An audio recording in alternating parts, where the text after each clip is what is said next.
Hello everyone. आज यहाँ पे हम लोग फिर करंट का बहुत ही इंपॉर्टेंट टॉपिक डिस्कस करेंगे। जैसा कि हम लोग लॉकडाउन में करंट के टॉपिक इंपॉर्टेंट डिस्कस कर रहे हैं।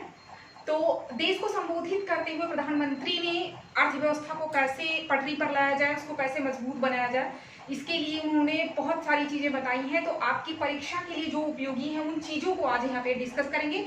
अपकमिंग आपके जो भी एग्जाम हो, चाहे किसी स्टेट का हो या कोई भी वनडे एग्जाम आप देने जा रहे हैं, सबके लिए इंपॉर्टेंट है। क्योंकि जो है क्वेश्चन का नेचर चेंज हो रहा है। वो फैक्चुअल क्वेश्चन के साथ साथ आप देखेंगे कि आपका कॉन्सेप्चुअल भी क्वेश्चन आ रहे हैं, खास करके बीसीएस वगैरह में। तो यहाँ पे उन्होंने भारत को आत्मनिर्भर बनाने के लिए इस पे बहुत ज्यादा जोर दिया, आपने ध्यान दिया होगा जरूर। उसमें जो है कुछ चीजें और बताएं, जैसे लक्ष्य को प्राप्त करने के लिए 4 एल की बात उन्होंने बहुत उस पर जोर दिया। तो उन 4 एल को हम लोग जानेंगे और 5 पिलर पे भी उन्होंने जोर दिया। वो 5 पिलर कौन कौन से हैं उनको देखेंगे यहाँ पे। तो 4 एल को पहले देख लेते हैं। 4 एल कौन कौन से हैं? लैंड, लेबर, लिक्विडिटी और लॉ। लैंड से उन्होंने कहा कि कैसे, मतलब लैंड के बारे में बताया कि किसी भी उद्योग को, व्यवसाय को शुरू करने के लिए हमें सबसे पहले जमीन की आवश्यकता होती है। तो जो भी सरकारी खाली पड़ी जमीन है उन पे कारपोरेशन या बैंक वगैरह बना करके उसको हम यूज में लेंगे। सेकंड है श्रम। भारत में श्रम कानून को लेकर के बहुत सारी जटिलताएं हैं। उन जटिलताओं को उसमें चेंज करने की जरूरत है। उन जटिलताओं को हम कम करेंगे, जिससे क्या है, निवेश को बढ़ावा दिया जा सके और जो है इन्वेस्टमेंट जिससे बढ़े।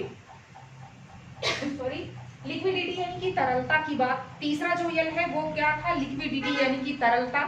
तरलता से मतलब है कि वो चाहे वो उद्यमी हो या किसान हो या जो है मजदूर हो, श्रमिक हो, कोई भी हो, उनको जो है सृजन, मांग बनी रहे, मतलब मांग का जो है वो सृजन बना रहे, उसके लिए उनको नकदी देने की, उनके खाते में नकदी देने की बात प्रधानमंत्री ने कही। तो ये हुई तरलता, जिससे जो है मांग जो है उसका सृजन होता रहे। उसके बाद कानून, लॉ। जो 4th एल की बात कही वो लॉ, कानून, मतलब आत्मनिर्भरता को बढ़ावा देने के लिए जो लाल फीताशाही को बढ़ावा देने वाला कानून है, उसमें बहुत सारे चेंज करने की आवश्यकता को बताया और कहा कि इसमें बहुत सारे चेंज किए जाएंगे। तो ये हो गए 4 यल। आई होप आप मतलब इसको अच्छे से समझ गए होंगे। तो ये 4 यल के बारे में उन्होंने ये बताया। उसके बाद 5 पिलर्स। 5 पिलर्स में देखते हैं, इनमें इकोनॉमी, अर्थव्यवस्था। 5 पिलर मतलब वो 5 खंभे जो हैं जिससे क्या होती है, मजबूती मिलती है। तो उसमें इकोनॉमी, अर्थव्यवस्था, इसमें ऐसी अर्थव्यवस्था की बात कही उन्होंने जिसमें जो है इंक्रीमेंटल अर्थव्यवस्था नहीं बल्कि क्वांटम अर्थव्यवस्था की बात को दोहराया। उसके बाद है यहाँ पे इंफ्रास्ट्रक्चर, आधारभूत संरचना। ऐसी आधारभूत संरचना बनाई जाए जिससे भारत की एक अच्छी छवि बने, भारत की पहचान बन सके।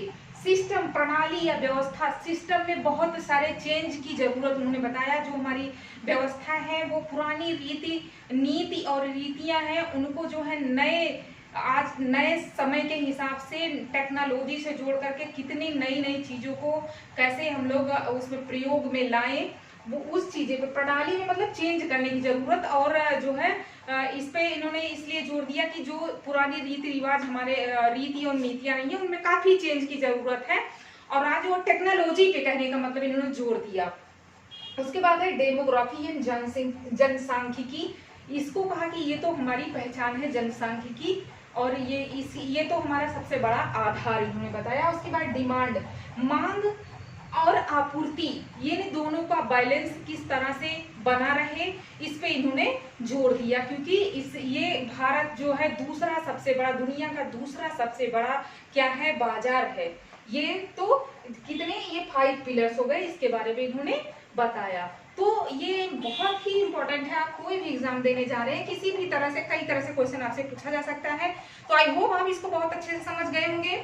तो वीडियो को आप जो है शेयर भी करें, लाइक करें, कमेंट के द्वारा अपनी ओपिनियन को जरूर बताएं और चैनल को भी सब्सक्राइब करें। मिलते हैं नेक्स्ट वीडियो में। Thank you.